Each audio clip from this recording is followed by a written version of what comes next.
I'm Jodi Bakst with Real Estate Experts working in Chapel Hill and Durham, North Carolina.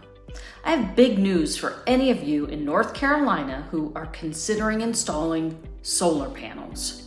Starting in May of 2024, Duke Energy customers who install new solar panels and a battery system will be eligible for a power pair rebate up to $9,000.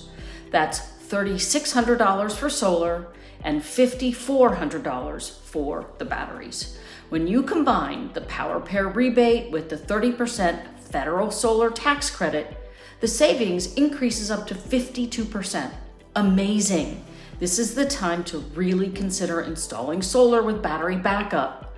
The program is limited to 6,000 homes across the entire state, so the capacity is likely to go quickly.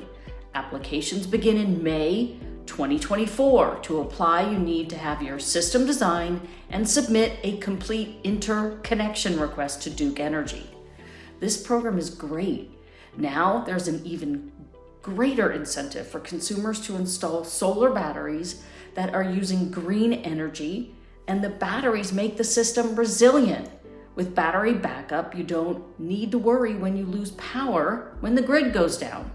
If you have questions about the Power Pair Rebate program and you want to know how to start the process, contact me at jodi@realestateexperts.net or call me at 919-759-6359.